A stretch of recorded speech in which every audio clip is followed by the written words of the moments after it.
हाँ जी, अब बताइए। आ रही है आवाज़ मेरी? ऑडियो वीडियो क्लियर है?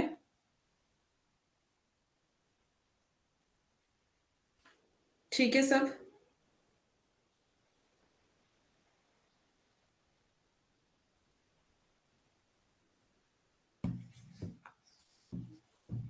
दिखाई सुनाई दे रही हूँ मैं? थोड़ा बताएँ मुझे कंफ़र्म कर दें एक बार। ओके हैं? बहुत दिनों बाद मैम का दर्शन हुआ। हाँ जी, मैं बहुत दिनों बाद आपसे मिल रही हूँ और अच्छा लग रहा है बहुत। कैसे हैं आप सब? कैसे हैं सभी? कैसी चल रही है आपकी तैयारी, स्टडी? अब तो आपके शहर में मौसम भी अच्छा हो गया ना? गर्मी तो नहीं है अब। बारिश हो रही है तो लगातार। अब तो अच्छे से पढ़ पा रहे होंगे? ठीक है, गुड। मैं भी अच्छी हूँ। और आपका एग्ज़ाम हुआ था, कैसा था आपका एग्ज़ाम? मेरी तबीयत बहुत अच्छी है, ठीक हूँ मैं बिल्कुल। एग्ज़ाम दिया था आपने, वो अलग बात है कि कैंसल हो गया। तो कैसा रहा था एक्सपीरियंस आप सबका? मैं वो पूछना चाह रही हूँ। कैसा एक्सपीरियंस था?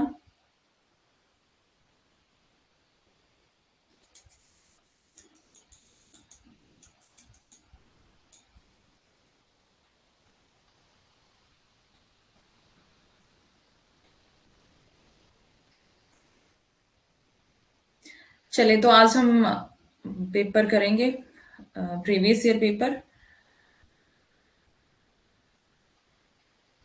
क्रम लगाने वाला नहीं डूबा, अच्छा।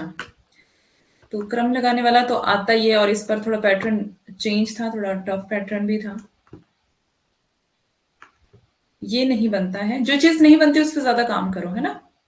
जो नहीं आपको आ रहा है, उस पे ज़्यादा काम करो। क्रम आपको पता है, क्रम लगाने के लिए आपको क्या करना पड़ेगा? डेट्स याद करनी पड़ेंगी, है ना? तो डेट्स याद नहीं हो रही, पहले तो मतलब वो रचनाएँ लो जो बहुत ज़्यादा इम्पोर्टेंट है, जो आती ही आती हैं एग्ज़ाम में। पहले उन रचनाओं को लो और क्या करो उनको लिख-लिख के याद करो, ठीक है? पैटर्न पैटर्न काफ़ी चेंज था इस बार। मैं अच्छी हूँ। पैटर्न इस बार काफ़ी चेंज था, थोड़ा टफ टाइप का था और कविताओं की जो आपको क्रम लगाने को आए थे अंदर से, जिसमें आपको कविताएँ याद होनी चाहिए, है ना? कविताएँ मतलब अगर नहीं भी याद हो तो स्टोरी तो पता होनी चाहिए आपको कविताओं की। तो अगर आपको उसकी मतलब आपने पढ़ी है अगर, है ना? स्टोरी भी पढ़ी है, पता है आपको तो फिर नेचुरल सी बात है कि आपको आएगा, है ना? इतना भी वो नहीं था लेकिन टफ था थोड़ा पैटर्न। और क्रम की बात यही है कि आपको डेट्स याद करनी पड़ेंगी, है ना? तो नहीं याद होती हैं तो लिख-लिख के याद करो, करनी तो पड़ेंगी याद। जो चीज़ें आपको ज़्यादा परेशान कर रही हैं, आपको पता है कि एग्ज़ाम में इस तरह से पूछा जा रहा है, तो उस पे ज़्यादा काम करने की आपको ज़रूरत है।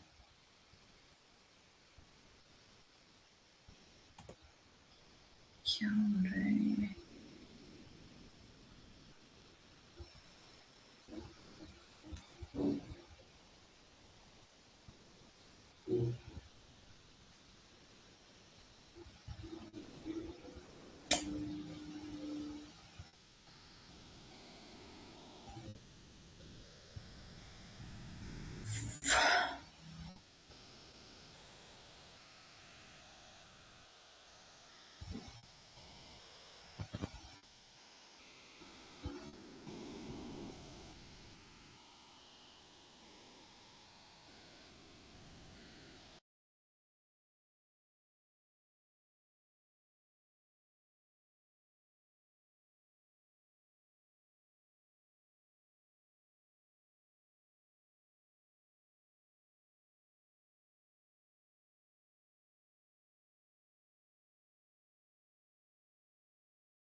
ठीक है सब अभी। क्या ये,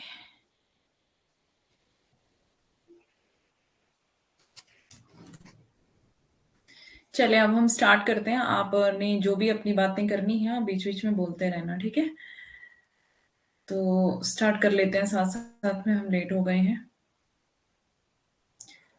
सूर्यकांत, कहाँ कहाँ आपको अनब्लॉक करना है, मुझे समझ नहीं आया। कहाँ पे ब्लॉक्ड हैं आप और किसने किया है, मुझे नहीं पता है।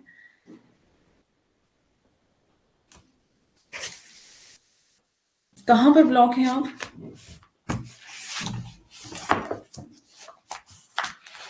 चलें तो देखिए, आपका एग्जाम है 21 अगस्त से 4 सितंबर तक आपके एग्जाम है ना? बीच में कोई भी मतलब डेट में आपका एग्जाम हो सकता है।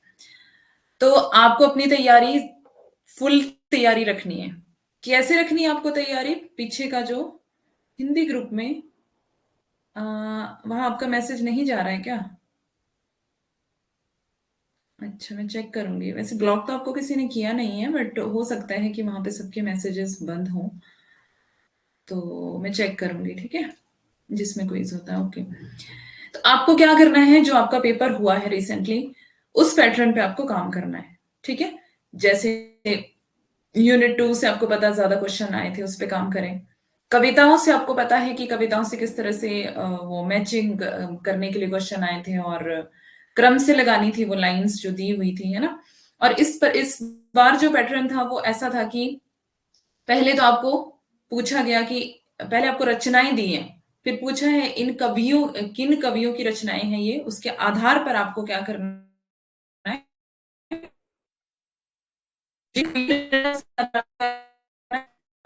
उसके आधार पर आपको वो रचनाएं बताने हैं, उनका क्रम बताना है ना? तो आपको लिस्ट पता होनी चाहिए थी। तो मतलब इस तरह का जो पैटर्न आपका था, है ना? तो उस सारे पैटर्न पे आपको काम करना है। और प्रीवियस ईयर पेपर्स तो आपको करवा ही रही हूँ, है ना? तो चले, ठीक ठाक ही गया था बट उतना अच्छा नहीं। प्रश्न नंबर 1, आई होप क्लियर है सब। अगर नहीं है तो 1 मिनट वेट कर ले।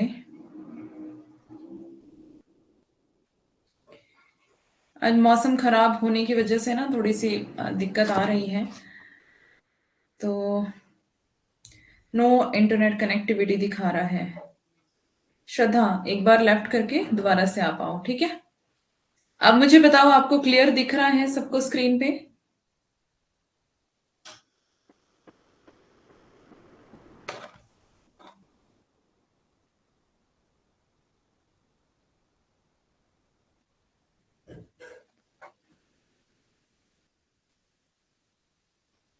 साफ साफ नहीं दिख रहा है, बस 1 मिनट ना। अब आपको साफ दिखेगा, बस 1 मिनट रुको।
हाँ, मौसम खराब है।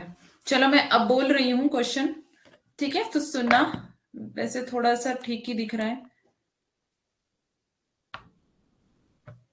तो प्रश्न नंबर 1 आपके पास आपकी स्क्रीन पर है।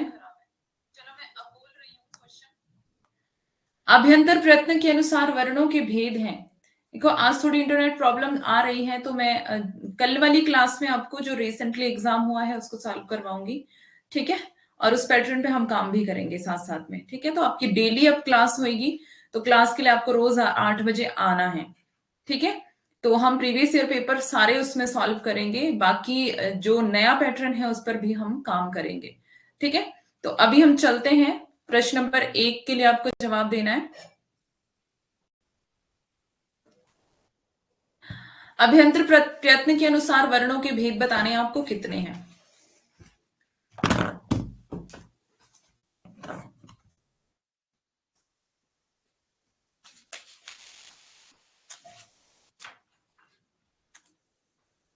दो क्वेश्चन है आपकी स्क्रीन पे, पहले आपको एक के लिए जवाब देना है, फिर दूसरे के लिए, ठीक है। तो अभी आपसे प्रश्न नंबर 1 में पूछ रही हूं और इसका जवाब आपको देना है, ठीक है।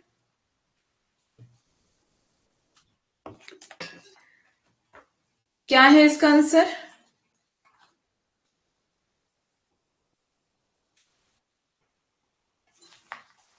इसका आंसर क्या है? 3.2 व्हाट?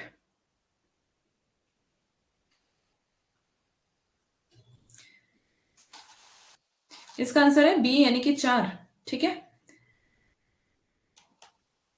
तो वर्णों के उच्चारण से पहले आरंभ होने वाले प्रयत्न को क्या कहते हैं? अभ्यंतर प्रयत्न। तो क्या क्या है इसमें? विवृत,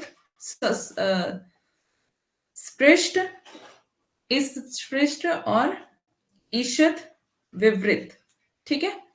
प्रश्न नंबर 2 के लिए अब आपको जवाब देना है। पश्चिमी हिंदी की बोली नहीं है, ब्रजभाषा, कन्नौजी, बुंदेली, मगही। अच्छा, मतलब दोनों के जवाब दे रहे हैं आप साथ साथ में, वेरी गुड। पश्चिमी हिंदी की बोली नहीं है, बताना है आपको कौन सी नहीं है। तो जल्दी से मैं आपको इसका जवाब बता देती हूँ। आपको सब दिखाई सुनाई दे रहा है ना? क्लियर है ना सब कुछ? पश्चिमी हिंदी की बोली नहीं है तो कौन सी है? मगही। तो आपको पता है ये किसकी बोली है? बिहारी की बोली है ये मगही, ठीक है। बिहारी, मैंने आपको बताया था ना, बिहारी के भोज में एक मग में थी। तो उसके लिए ये ट्रिक थी आपको याद करने के लिए, आपको बताई थी मैंने। और ब्रजभाषा, कन्नौजी और बुंदेली ये कहाँ की हैं? पश्चिम हिंदी की बोलियां हैं, ठीक है। तो प्रश्न नंबर 3 के लिए अब आपको जवाब देना है, ठीक है। प्रश्न नंबर 3 के लिए, सिद्ध साहित्य के अंतर्गत 84 सिद्धों की वे साहित्यिक रचनाएं आती हैं जो प्रकृत में लिखी गई, पैशाची अपभ्रंश में लिखी गई, पूर्ववर्ती अपभ्रंश में लिखी गई, तत्कालीन लोक भाषा हिंदी में लिखी गई हैं। पूर्वी बोली नहीं है मगही, बिहारी है मगही। पूर्वी में कौन कौन सी आती है? पूर्वी में आती है अवधी, बघेली, छत्तीसगढ़ी, एबीसी। मैंने आपको बताया तो था ये सब, एबीसी। अवधी, बघेली, छत्तीसगढ़ी पूर्वी हिंदी में आती है, ठीक है। श्रद्धा, श्रद्धा का कैसा गया एग्जाम? छत्तीसगढ़ी, राइट। सिद्ध साहित्य के अंतर्गत 84 सिद्धों की कौन सी रचनाएं आती हैं? तत्कालीन लोक भाषा हिंदी में जो लिखी गई थी, 4। प्रश्न नंबर 4 के लिए जवाब देना है। कबीर के निर्गुण पंथ का आधार भारतीय वेदांत और सूफियों का प्रेम तत्व है, यह विचार किसका है? ये भी मैंने आपको बहुत अच्छे से पढ़ाया हुआ था। तो ये विचार है जी किसका? रामचंद्र शुक्ल का। मैं आज क्लास नहीं ले पाएंगे, मैम आज क्लास नहीं ले पाएंगे, मेरे बच्चे की तबीयत सही नहीं है। ओके श्रद्धा, कोई बात नहीं, आप ध्यान रखें बच्चे का, ठीक है। बाद में रिकॉर्डेड देख लेना, कोई बात नहीं। केवल प्रेम लक्षणा भक्ति का आधार ग्रहण करने के कारण कृष्ण भक्ति शाखा में अश्लील विलासिता की प्रवृत्ति, यहां पर प्रवृत्ति होगा, प्रवृत्ति जागृत हुई, यह विचार किसका है? जॉर्ज ग्रियर्सन, मिश्र बंधु, रामचंद्र शुक्ल, रामकुमार वर्मा। प्रश्न नंबर 5 के लिए आप पहले जवाब दें। 4 का 1, 5 का बताएं। 5 का जॉर्ज ग्रियर्सन, मिश्र बंधु, रामचंद्र शुक्ल, रामकुमार वर्मा, कौन है इसके? तो ये शुक्ल ने कहा है, ठीक है। उसके बाद आते हैं जी प्रश्न नंबर 6, प्राणचंद चौहान का संबंध भक्ति की किस शाखा से है? प्राणचंद चौहान का संबंध भक्ति की किस शाखा से है? ज्यादा छोटा तो नहीं है ना? ये मैंने छोटे छोटे थे 3 क्वेश्चन इसलिए रख दिए स्क्रीन पे।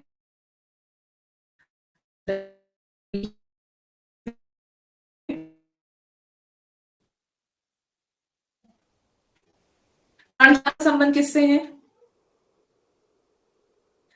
राम भक्ति शाखा से है। ठीक है, अब आते हैं प्रश्न नंबर 7 पर। ध्यान देंगे प्राणचंद चौहान को, कृष्ण भक्ति मत समझ लेना, राम भक्ति शाखा। भंवर गीत किसकी रचना है? ये भी मैंने आपको बताया था, भ्रमर गीत परंपरा की ही रचना है ये।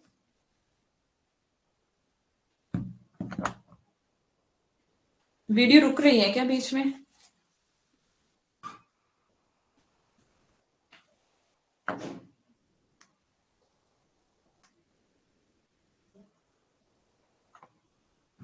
नंददास, नंददास इसका सही जवाब है।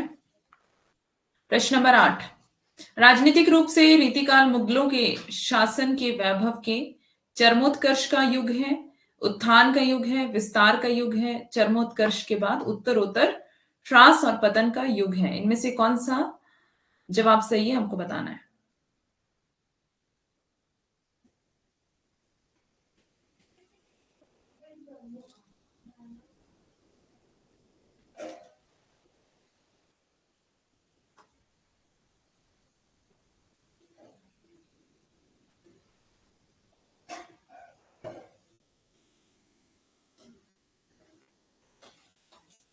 तो जी इसका सही जवाब है चरमोत्कर्ष के बाद उत्तरोत्तर ह्रास और पतन का युग। ठीक है, प्रश्न नंबर 9 के लिए अब आपको जवाब देना है। यहाँ थोड़ा सा लंबा है प्रश्न नंबर 9।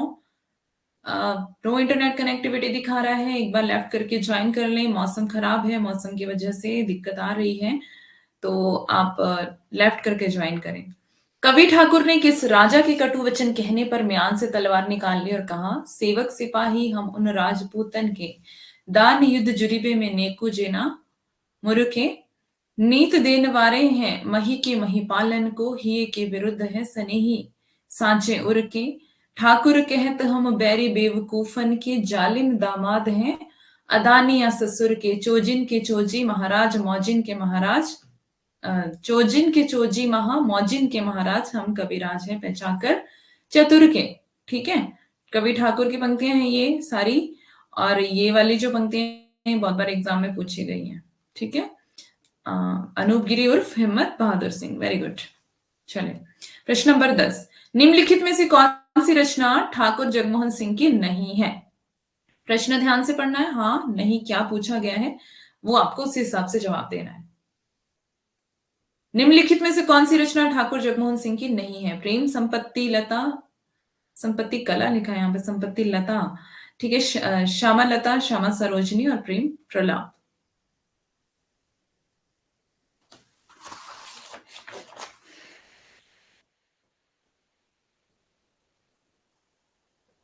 प्रेम संपत्ति लता है ये इनकी रचना। ठीक है, कला नहीं है। एक ओहो तो इसका जो सही जवाब है वो है प्रेम प्रलाप। ठीक है, नहीं पूछा है यहाँ पर, बाकी सारी इनकी रचनाएं हैं ठाकुर जगमोहन सिंह की। तो प्रेम प्रलाप जो है वो इनकी नहीं है। किसकी है प्रेम प्रलाप वो आपको बताना है मुझे जल्दी से, किसकी रचना है प्रेम प्रलाप, किसकी रचना है? अयोध्या सिंह उपाध्याय, हरिऔध। ठीक है, हरिऔध।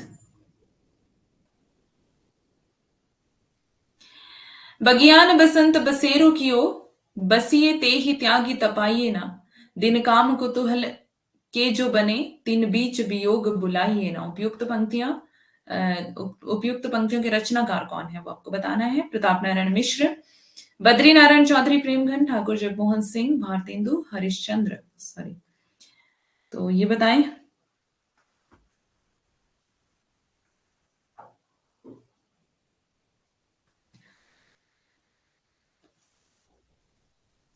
अभी आप तैयारी में ढीले तो नहीं पड़ गए? आप सोच रहे हो कि मतलब एग्जाम कैंसिल हो गया तो अब कैसे पढ़ें? ऐसे तो नहीं आपके साथ हो रहा है कि आप ढीले पड़ गए हो? ऐसे बिल्कुल भी नहीं करना है, आपके पास मौका है अभी, है ना? आपके पास एक अच्छा मौका है कि आप अच्छा स्कोर कर सकते हैं। जिनका एग्जाम अच्छा हुआ था उनके लिए बड़े दुख की बात है, बट जिनका अच्छा नहीं हुआ था उनके पास मतलब एक और मौका है, आपको शुक्र करना चाहिए गॉड का, है ना? कि आपके पास एक और मौका है कि आप उस गलती को सुधार सकें। तो अच्छे से तैयारी करें, इस मौके को हाथ से जाने ना दें। 11 का जो सही जवाब है वो है बद्री नारायण चौधरी, प्रेमघन। आज रात इससे परदेसी चल कीजिए विश्राम यहीं, जो कुछ वस्तु कुटी में मेरे, करो ग्रहण संकोच नहीं। प्रस्तुत काव्य पंक्तियों के रचनाकार अंबिका दत्त व्यास, रामनरेश त्रिपाठी, श्रीधर पाठक, अयोध्या सिंह उपाध्याय, हरिऔध। क्लास चलता है तो ज्यादा अच्छा पढ़ते हैं, क्लास लेते रहिए मैम लगातार। अभी आपकी लगातार क्लासेस चल रही हैं, टेंशन मत ले। पल्लवी, नमस्ते। तो टेंशन मत ले, बस ढीले नहीं पड़े आप, है ना, पढ़ते रहें। और आपके पास एक मौका है कुछ कर दिखाने का, है ना? तो थोड़ा जुनून जगाएं, अपने कंफर्ट जोन से थोड़ा बाहर आए और पढ़ते रहें, ठीक है? कंफर्ट जोन से थोड़ा बाहर आइए, आना पड़ेगा। अपना नींद अ, चैन जो है वो त्याग करके, है ना? सुख सुविधाओं को त्याग करके थोड़ा दुख उठाएं अपनी स्टडी के साथ। आलस सुस्ती बिल्कुल भी नहीं डाल के रहना। श्रीधर पाठक की ये पंक्तियां हैं। आवारा मसीहा किसके जीवन पर आधारित है? आवारा मसीहा।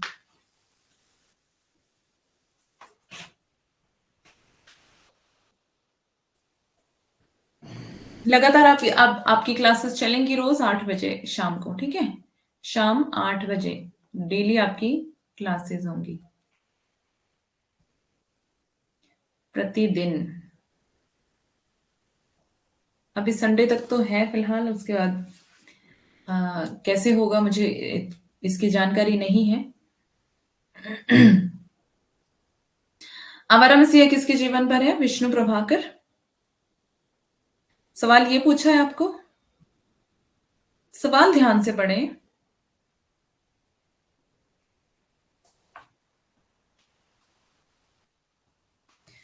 शरद चंद्र के जीवन पर है, विष्णु प्रभाकर की जीवनी है।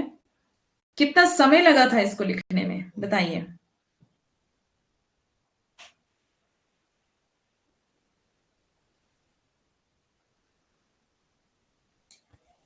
नाथुराम शर्मा ने इनको प्रेरित किया था इसको लिखने के लिए। कितना समय लगा था इसको लिखने में? बर्बरता की पहली सीढ़ी से सभ्यता की अंतिम सीढ़ी तक युद्ध मनुष्य जाति का साथ देता आया है। यह कथन किस निबंध से उद्धृत है? उत्साह, युद्ध और नारी, जीवन का व्यवसाय, मजदूरी और प्रेम। 14 साल। आपको पता है कि एग्जाम जो है आपका मतलब दोबारा होना है, तो थोड़ा सा चांसेस हैं आपके कि प्रीवियस ईयर पेपर के क्वेश्चन कुछ आपके रिपीट हो, है ना? पिछली बार अभी भी काफी रिपीट हुए थे प्रीवियस ईयर के पेपर के जो क्वेश्चंस थे, और अभी भी संभावना है ना? कि क्योंकि एग्जामिनर को पेपर बनाते हुए थोड़ा टाइम तो लगता ही है, तो अभी वो उतना समय है भी नहीं। 14। श्रृंखला की कड़ियां। किसका है श्रृंखला की कड़ियां? बताइए।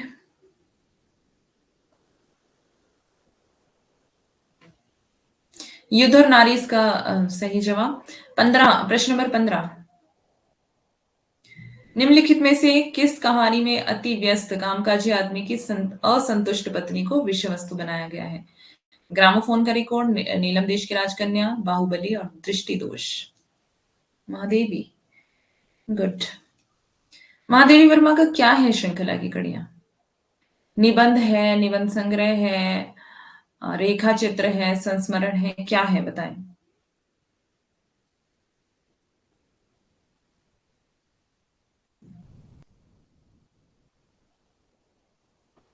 महादेवी वर्मा का ही है ये युद्ध और नारी भी, ठीक है? स्त्री और पुरुष मनोविज्ञान पर इसमें गंभीर वैश्विक और मौलिक चिंतन व्यक्त किया गया है।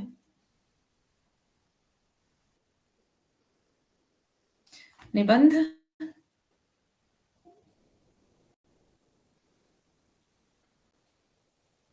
अच्छा, बगल में शादी है। हाँ, तो आपको क्या करना चाहिए कि ईयरफोन लगाने चाहिए कान में और अपने आप को बंद कर लेना चाहिए कमरे में, ठीक है, ग्रामोफोन का रिकॉर्ड इसका सही जवाब है ए। चलते हैं आगे, प्रश्न नंबर 16। निम्नलिखित में से किस उपन्यास में रईस साहूकार मदन मोहन की अंग्रेजी सभ्यता की नकल और अपव्यय की कथा है? नूतन ब्रह्मचारी, परीक्षा गुरु, आदर्श दंपत्ति और प्रणयिनी परिणय। जो इस बार का एग्जाम था बिल्कुल आपके सिलेबस से था, सिलेबस के बाहर कुछ भी एक भी क्वेश्चन आपसे पूछा नहीं गया था। ठीक है, तो अपने सिलेबस पे काम करें, थोड़ा सा समय है आपके पास, तो अपने सिलेबस पे काम करें। सिलेबस के बाहर आपसे कुछ भी नहीं पूछा गया था, सब कुछ सिलेबस के अंदर से था। वो अलग बात है कि थोड़ा डीप था, है ना, और डीप तो होना भी चाहिए क्योंकि कंपटीशन टफ होता जा रहा है, तो नेचुरल सी बात है कि क्वेश्चंस भी डीप और थोड़े से मुश्किल बनेंगे। अब देखो, एक ही पैटर्न पे एंटी काम नहीं करेगा, करेगा ना, है ना, क्योंकि आपको पता है कि एक ही पैटर्न पे चला आ रहा है कब से, टेक्स्ट टेक्स्ट टेक्स्ट काफी टाइम से, है ना। तो उनको पता है कि बच्चा किस तरफ घूम रहा है आजकल, उनको पता होता है, तो वो उससे विपरीत काम करेंगे ना, ताकि आपकी परख हो सके अच्छे से। परीक्षा गुरु इसका सही जवाब है, आपको पता ही है इसका। प्रश्न नंबर 17, पर्णदत्त जयशंकर प्रसाद के किस नाटक का पात्र है? कल्याणी परिणय, राजेश्री, स्कंदगुप्त, अजातशत्रु।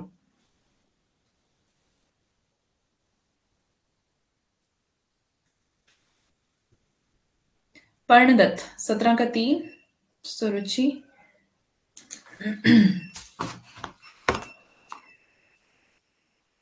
मैंने आपको क्लास में कहा था पत्रिकाएं पढ़ के जाना, पत्रिकाएं पूछी नहीं जाती हैं, काफी टाइम से नहीं पूछी गई पत्रिकाएं, लेकिन इस बार पूछे जाने की संभावना है। मैंने क्लास में ये कहा था कि नहीं? ठीक है, इसका स्कंदगुप्त सही जवाब है। 18, हिंदी साहित्य 20वीं शताब्दी, आलोचना ग्रंथ के लेखक? शांतिप्रिय द्विवेदी, नंदुलारे वाजपेयी, नेमीचंद्र जैन, शिवदान सिंह चौहान। और पत्रिकाओं से क्वेश्चन आए थे, है ना, इस बार तो हालांकि पूछी नहीं जाती थी पत्रिकाएं, ये मैंने आपको स्पेशल कहा था, लेकिन ये मैंने कहा था कि जो चीज नहीं पूछी गई है उस पे ध्यान दें, कि क्योंकि उसमें से पूछे जाने की संभावना है। ठीक है, 18 का आप बता रहे हैं, 2 नंदुलारे वाजपेयी, बिल्कुल सही है। मतलब कुछ भी पूछ सकता है, सब पढ़ना है। हाँ, मतलब अपना सिलेबस अच्छे से पढ़ लो। अगर आपको अपना सिलेबस आता है ना, तो वो ऐसा तो नहीं है कि सिलेबस सिर्फ आपको अभी ही काम आना है, जो आप पढ़ रहे हो अभी काम आना है ना। आपको असिस्टेंट प्रोफेसर बनना है, उसमें भी एग्जाम होना है आपका, तो उसमें भी आपको वो काम आएगा। तो अपना हिंदी साहित्य जो है ना, शुरू से लेकर एंड तक इतना पढ़ लो कि मतलब पूरा का पूरा आपके माइंड में छप जाए, वो फिट हो जाए वो। तो आप आपसे कुछ भी पूछ ले, कहीं से भी पूछ ले, फिर आपको कोई दिक्कत ना हो, है ना। और सिर्फ ये अभी के लिए तैयारी नहीं है आपकी, आपको पता ही है आपकी तैयारी जो है वो बड़े लेवल की है, असिस्टेंट प्रोफेसर की है, तो जारी रखिए मेहनत को, है ना। शरबत बना के पी जाना है, हाँ। तो मतलब हिंदी साहित्य आपको इतना पढ़ लेना है कि कहीं से भी कुछ भी पूछे तो आपको बस हर चीज का जवाब देना है, चाहे कितना भी डीप पूछ ले। तो उसके लिए आपको तैयारी करनी पड़ेगी अच्छे से, है ना। अभी तो फिलहाल इस एग्जाम की तैयारी करो, इस एग्जाम के बाद आपको ऐसे ही करना है ना। तो अभी अभी तो आपका एग्जाम है जल्दी ही, तो इसके लिए तैयारी करो। आचार्य भरत के रस सूत्र की व्याख्याता शंकु के सिद्धांत का नाम क्या है? अनुमितिवाद, भोगवाद, अभिव्यक्तिवाद, आरोपवाद। अनुमितिवाद।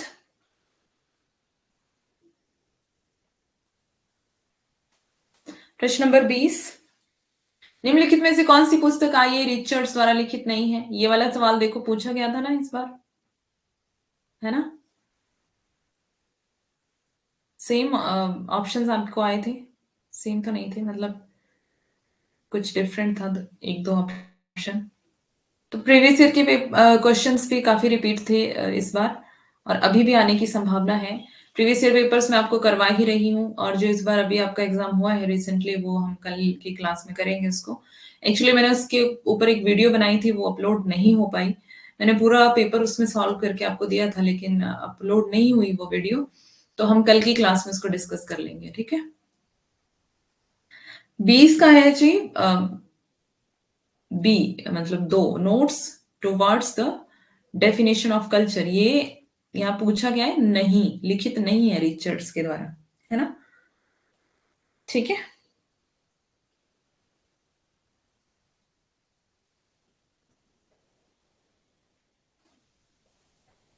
चले आगे चलते हैं। प्रश्न नंबर 21। घोर अंधारे चंदमणि जिमि उज्जय करे, परम महसु एक हु कणे, दुरई अशेष हरे। दोहे में महासुख का संबंध किस किस से है? महासुख महासुख का तत्सम रूप है। महासुख वज्रयानियों का पारिभाषिक शब्द है। प्रज्ञा और योग से महासुख की दशा संभव है। महासुख निर्वाण प्राप्ति में बाधक है। ऑप्शन जो है वो कोड में दिए हुए हैं और आपका जवाब भी इसी में देना है, जाहिर सी बात है।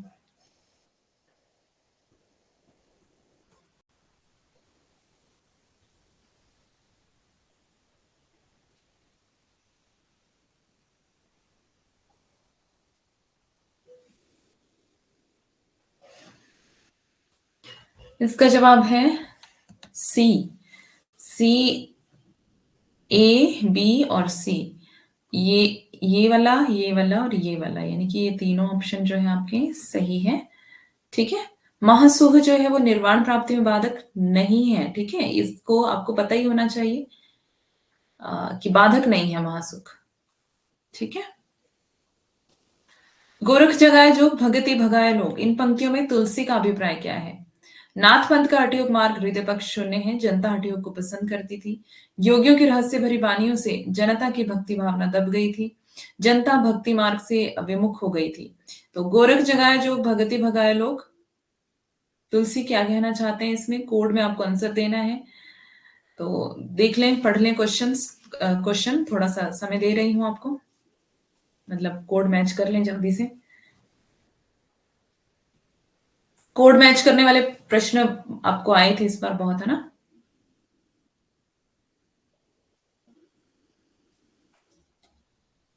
और आपको ऐसा भी लग रहा होगा एग्जाम में हमने कुछ पढ़ा ही नहीं है, क्योंकि ऐसा लगता ही है, पेपर क्योंकि इस तरह से सेट किया होता है ना?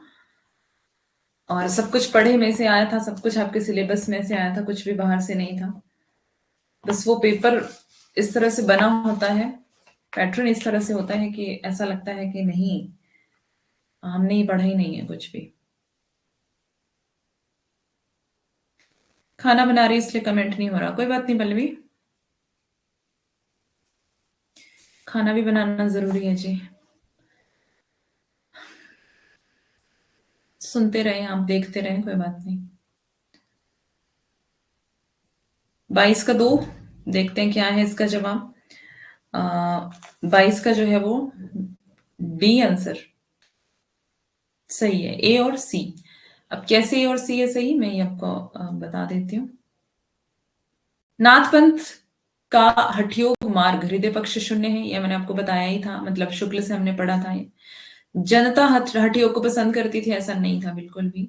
योगियों की रहस्य भरी वाणियों से जनता की भक्ति भावना दब गई थी, ये मैंने आपको बताया था कि भक्ति भावना दब गई थी, है ना?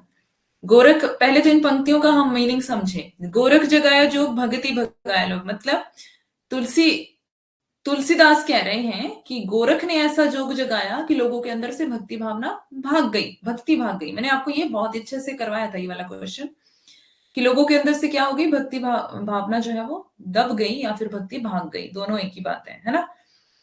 तो यहां पर क्या बता रहे हैं, योगियों की रहस्य भरी वाणियों से जनता की भक्ति भावना दब गई थी। कई बार ये भी पूछ लिया जाता है पंक्तियां देकर के कि किसकी पंक्तियां हैं ये, तो तुलसी की पंक्तियां हैं, आपको याद रखना है। जनता भक्ति मार्ग से विमुख नहीं हुई थी, बस उनके अंदर से जो भक्ति की भावना थी वो सिर्फ दबी थी, वो बिल्कुल खत्म नहीं हो गई थी। ठीक है, तो ए और सी इसका सही जवाब है। प्रश्न नंबर 23। ना नगरी काया विधि की ना, ले जोखा पावा ते चीन्हा, पैसुठी अगम पंथ बड़क बांका, 10 मार्ग जस सुई का नाका, बांक चढ़ाव 7 खंड ऊंचा, चारी बसेरे जाई पहुंचा। शुक्ल जी के अनुसार उक्त पंक्तियों में प्रयुक्त चारी बसेरे से अभिप्राय है 4 धर्मशालाएं, प्रत्याहार, धारणा, ध्यान और समाधि नामक योग के अंग, शरीयत, तरीकत, मारिफत और हकीकत नामक 4 सोपान, धर्म, अर्थ, काम और मोक्ष नामक पुरुषार्थ। तो कोड में ही आपको इसका जवाब देना है। कोड में जवाब देना है आपको।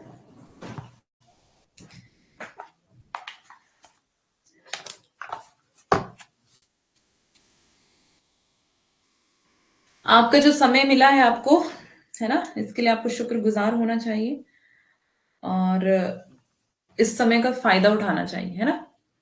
इस समय का सदुपयोग करना चाहिए आपको, कि आपको टाइम मिला है पढ़ने के लिए, तो इस मौके को गंवाए ना। अगर आपका पेपर बिल्कुल अच्छा नहीं हुआ था तो अभी आपके पास मौका है, इस मौके को गंवाए ना बिल्कुल भी। इतना जोर लगा दो पढ़ने में, अभी टाइम है आपके पास, है ना। तो अभी जुलाई चल रहा है, 21 अगस्त अभी दूर है, तो उतने में आप मतलब खा जाओ अपने सिलेबस को अच्छे से, ठीक है। मतलब बिल्कुल भी वेस्ट मत करो अपना टाइम, बहुत कीमती आपका समय है जो आपको मिला है, तो इस पे आपको मतलब मेहनत करनी है ना। चलें जी, देखते हैं इसका आंसर क्या है। तो 23 का आंसर है बी।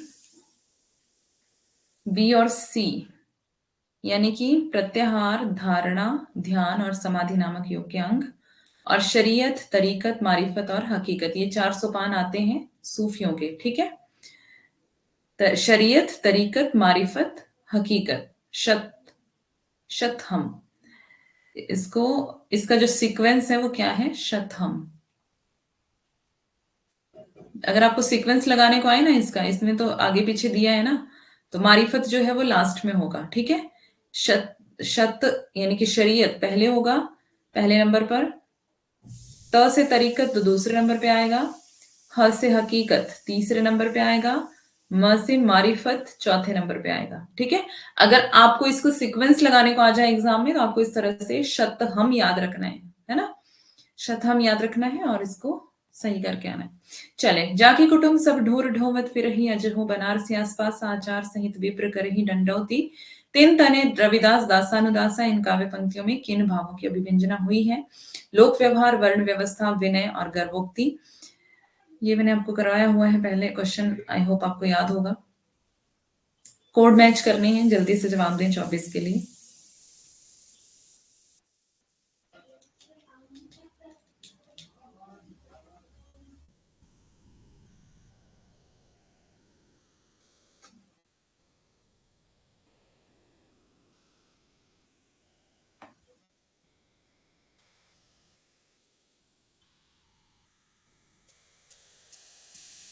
चौबीस का 2। चलिए देखते हैं इसका जो जवाब है वो क्या है। बिल्कुल 2 इसका सही जवाब है। ए, बी और सी, लोक व्यवहार, वर्ण व्यवस्था और विनय, क्योंकि इसमें गर्भोक्ति नहीं है ना। यहाँ पे क्या बता रहे हैं, आचार सहित विप्र कर ही दंडौती, आचार के साथ क्या करते हैं, विनम्रता के साथ दंडवत करते हैं। तो दंडवत जो करता है वो गर्भोक्ति नहीं हो सकती, गर्व नहीं हो सकता, घमंड नहीं हो सकता उसके अंदर, है ना। तो विनय का भाव है, तो या तो विनय होगा या गर्व होगा, दोनों में से एक। तो हम गर्व मतलब विनय का भाव है जब इसमें, तो गर्भोक्ति वैसी साइड हो जाएगी। तो जिस जिस ऑप्शन में आपको डी मिलेगा वो ऑप्शन पहले गलत है। इसमें डी है गलत, इसमें भी डी है गलत, इसमें भी डी है गलत, तो 2 जो है वो सही जवाब हुआ।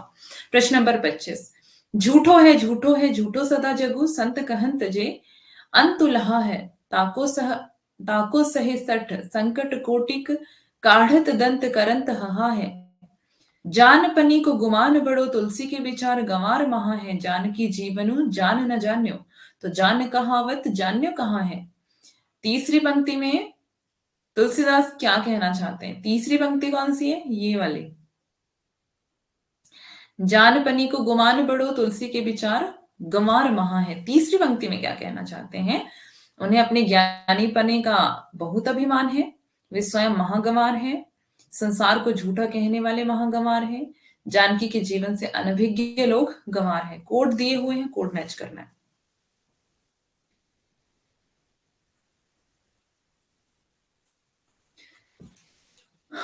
20 का सही जवाब है ए और बी।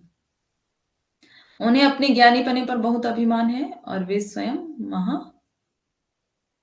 गंवार है, ठीक है। जानपनी मतलब ज्ञानपन का, है ना। जानपनी को गुमान बड़ो, तुलसी के विचार गंवार महा है। निम्नलिखित काव्य पंक्तियों के आशय, उर में माखन चोर गड़े अब कैसा हूं, निकसत नहीं ऊधो, तिरछे हवे जो अड़े। गोपी के दिल में कृष्ण बस गए हैं। वह उन्हें दिल से निकालना चाहती हैं लेकिन निकलते ही नहीं। वह उन्हें दिल में बसाए रखना चाहती हैं। कृष्ण को दिल से निकालना गोपियों के लिए असंभव है। क्या इसमें सही जवाब है? कोड मैच करने हैं आपको।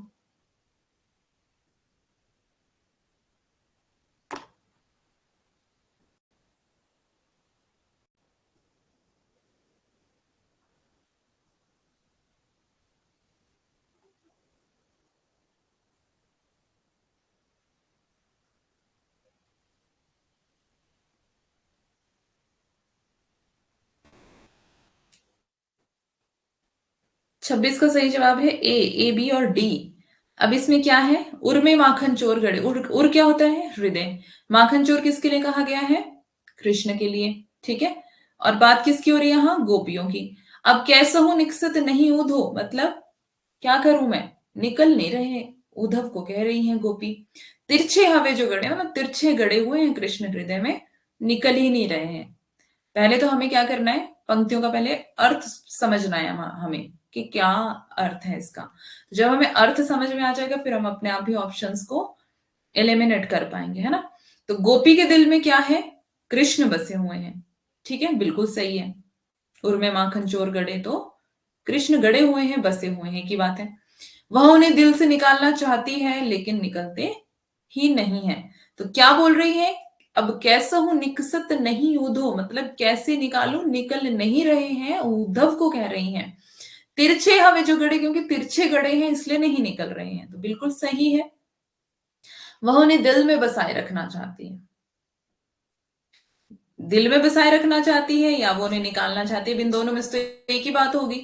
अगर अब बी सही है तो फिर सी अपने आप गलत हो जाएगा। ठीक है। अब कैसा हूं निकसत नहीं हूं, दो यहाँ पे स्पष्ट कर रही हैं गोपी कि निकालना चाह रही हूं लेकिन वो नहीं निकलते। क्यों? क्योंकि वो तिरछे गड़े हैं। तो जब ये वाला सही जवाब है, बी ऑप्शन जब सही है, तो सी सही नहीं हो सकता क्योंकि ये बिल्कुल इसके क्या है? ऑपोजिट है। तो जो ऑपोजिट है वो बिल्कुल सही नहीं हो सकता। फिर आते हैं जी हम ऑप्शन डी पर। कृष्ण को दिल से निकालना गोपी के लिए असंभव है। वो साफ साफ दिख ही रहा है कि वो तिरछे गड़े हैं, निकल ही नहीं रहे हैं, तो निकालना क्या है? असंभव है। तो क्या इसका सही जवाब हो गया? ए बी और डी। चले प्रश्न नंबर 27। रीतिमुक्त कविता की विशेषताएं हैं। यह आंतरिक अनुभूतियों का काव्य है। यह मूलतः आत्म प्रधान और व्यक्तिगत है। यह सभी प्रकार की रूढ़ियों से मुक्त है। अभिव्यंजना से यह अभिधा मूलक है। कोड इसमें भी दिए हुए हैं, कोड वाले क्वेश्चंस हैं सारे ही। और कोड वाले क्वेश्चन आपसे बहुत ज्यादा पूछे भी जाते हैं, है ना। क्यों? क्योंकि कंफ्यूज करना ही पड़ता है बच्चों को थोड़ा सा, है ना। और कई बार कोड वाले और मैच वाले, मैच द फॉलोइंग्स, वो बहुत पूछे जाते हैं, है ना। रीतिमुक्त कविता की विशेषताएं आपको बतानी है। तो 27 का जो ऑप्शन नंबर ए है वो बिल्कुल सही जवाब है। ए बी और सी। यह आंतरिक अनुभूतियों का काव्य है, रीतिमुक्त। यह मूलतः आत्म प्रधान और व्यक्तिगत है। यह सभी प्रकार की रूढ़ियों से मुक्त है ना। तो रीति मुक्त तभी हुआ ना जब वो रूढ़ियों से मुक्त है। तो सी भी इसका सही जवाब है। ठीक है। तो ये इजी था इलेमिनेट करने के लिए भी।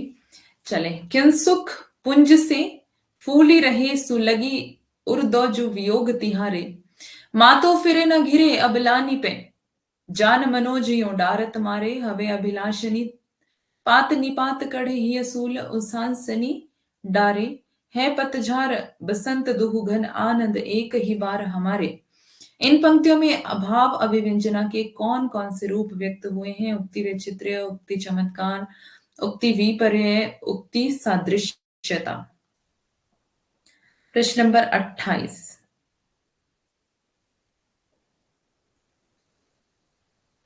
प्रश्न नंबर 28 के लिए जो आपका सही जवाब है वो है बी। ए बी और सी इसके सही जवाब है। उक्ति वैचित्र्य, उक्ति चमत्कार, उक्ति विपर्यय। प्रश्न नंबर 29। मीराबाई के पदों में मुख्य है अपूर्व भाव विहवलता, रस्यानुभूति, आत्मसमर्पण, भगवत विरह की पीड़ा की उत्कट अभिव्यक्ति। प्रश्न नंबर 29 आपको क्लियर तो दिख रहा है ना?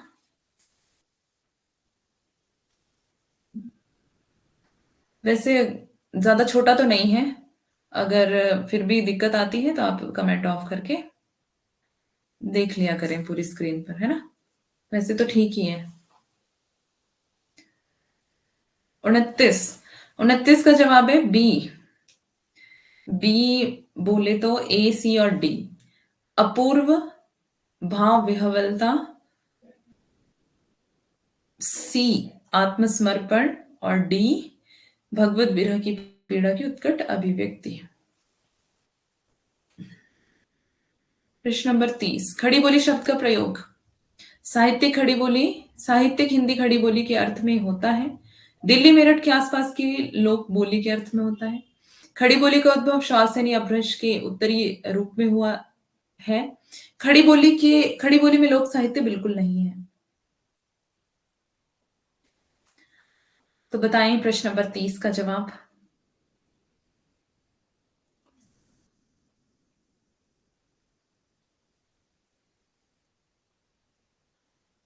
बिल्कुल सी इसका सही जवाब है। ए, बी और सी। साहित्यिक हिंदी खड़ी बोली के अर्थ में खड़ी बोली का जो प्रयोग होता है। दिल्ली मेरठ के आसपास की बोली है, पता ही है आपको। और खड़ी खड़ी बोली का उद्भव कहाँ से हुआ? शौरसेनी अपभ्रंश के उत्तरी रूप से। ठीक है। और ये तो बिल्कुल ही गलत है कि लोक साहित्य नहीं है इसमें, है ना। तो बस डी गलत तो सब कुछ गलत, क्योंकि डी अब आपको मान लो नहीं भी पता चल रहा है ना, तो आप देखो डी तो सब में ही है, इसमें भी डी है, इसमें भी डी है, इसमें भी डी है। इस तरह से भी आप एलिमिनेट कर सकते हो, है ना, ऑप्शंस को। चले 31, निम्नलिखित विकल्पों में से किसका संबंध रामधारी सिंह दिनकर से है?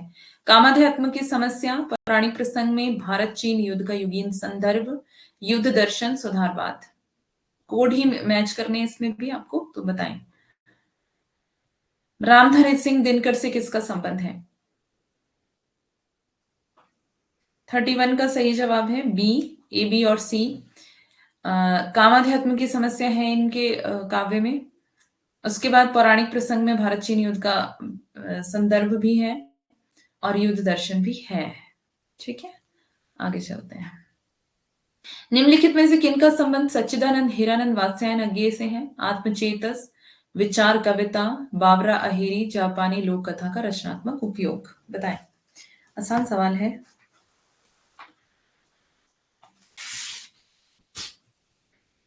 अज्ञेय का संबंध बताना है किससे है, जो यहाँ पर रचनाएं दी हुई हैं, मतलब रचनाएं तो नहीं है, एक रचना है और बाकी उनका विचार, मतलब वो पूछा है उनकी रचनाओं का। ACD, ACD, आत्मचेतस, विचार कविता, सॉरी बावरा हेरी, आपको पता ही है इनकी रचनाएं। और जापानी लोक कथा पर कौन सी इनकी आधारित है? जापानी लोक कथा पर कौन सी कविताएं? जल्दी जल्दी, जापानी लोक कथा पर कौन सी आधारित है इनकी?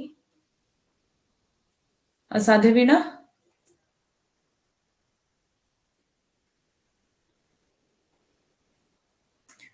बावरा हेरी इनकी है, आपको पता ही है। बावरा हेरी किसको कहा गया है?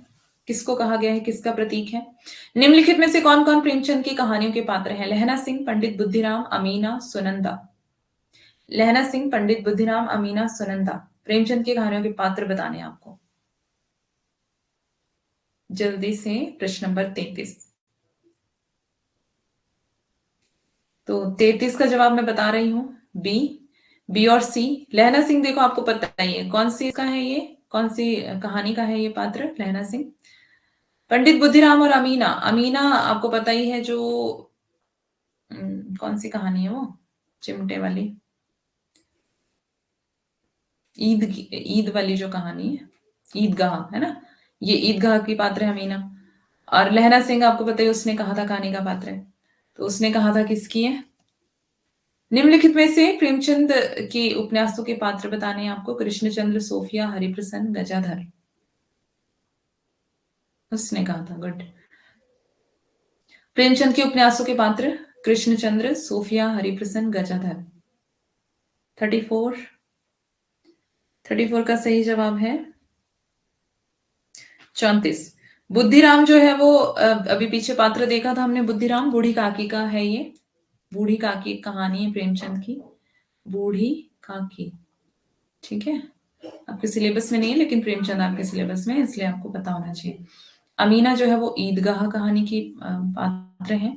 और सुनंदा कौन सी कहानी के पात्र है, किसी को पता है? सुनंदा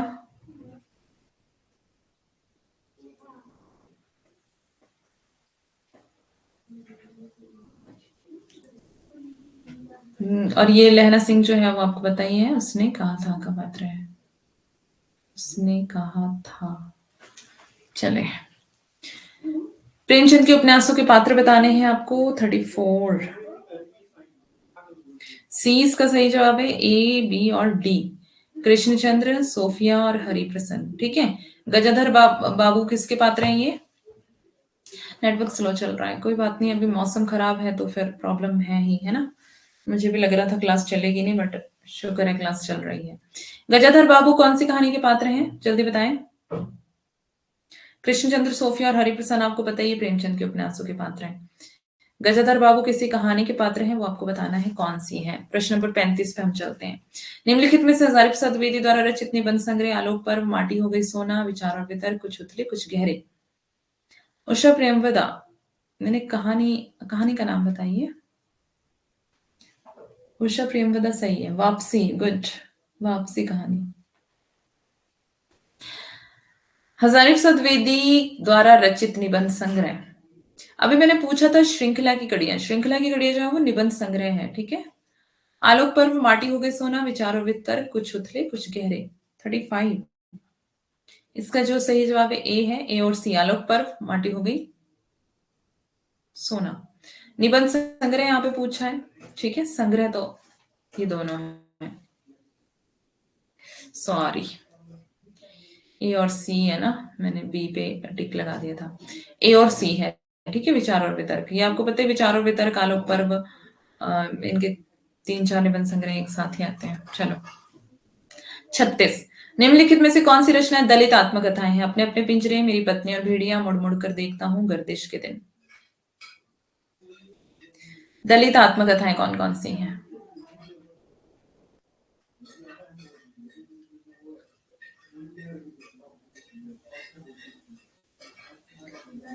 छत्तीस का सही जवाब है बी, ए और सी, अपने अपने पिंजरे और मेरी पत्नी और भेड़िया। ठीक है,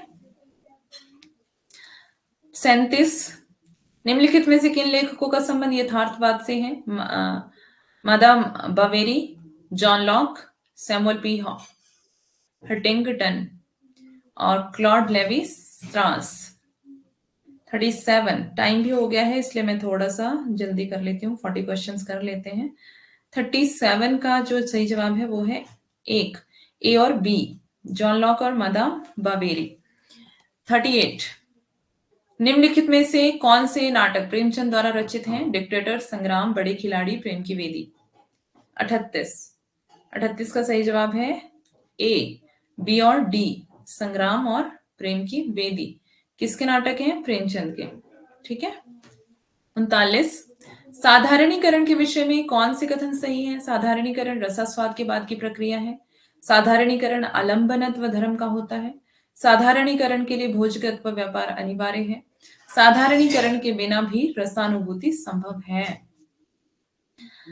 तो 39 का जो सही जवाब है वो है सी, यानी कि बी और सी। साधारणीकरण आलंबनत्व धर्म का होता है और साधारणीकरण के लिए भोजगत्व व्यापार अनिवार्य है। प्रश्न नंबर 40, नीलोत्पल के बीच समाये मोती से आंसू के बूंद, उक्त काव्यांश के लिए कौन से कथन सही हैं? इसमें अलंकार ध्वनि है, यह रस ध्वनि का उदाहरण है, इसमें अत्यंत तिरस्कृत वाच्य ध्वनि है, यह लक्षणा पर आधारित है। तो 40 का जो सही जवाब है वो है जी, डी, ए और डी, यानी कि इसमें अलंकार ध्वनि है और ये लक्षणा पर आधारित है। तो 40 क्वेश्चन मैंने आपको करवा दिए हैं आज, बाकी हम आगे के कल करेंगे। और जो अभी एग्जाम हुआ आपका, कब था, 18 तारीख को, वो हम कल की क्लास में पेपर सॉल्व करेंगे। ठीक है, तो अपना बहुत बहुत ख्याल रखें, पढ़ते रहें। सबसे बड़ी बात यही है कि अपना टाइम वेस्ट ना करें। आपको मौका मिला है तो इस मौके को गंवाएं ना, पढ़ाई करें, है ना। ये बहुत ज़्यादा ज़रूरी है आपके लिए कि आपको जो मौका मिला है उसको गँवाना नहीं है, पढ़ाई करनी है और जेआरएफ करके रहना है ना? Thank you so much ma'am. Okay जी, मोस्ट वेलकम। तो कल की क्लास में मिलेंगे, कल 8 बजे आएँ सभी क्लास में और कल करेंगे आगे इसको कंटिन्यू, ठीक है? तो मिलते हैं फिर कल शाम 8 बजे सेम टाइम पे। तो पढ़ते रहें, अपना बहुत सा ख्याल भी रखें। Bye bye, take care, good night सबको।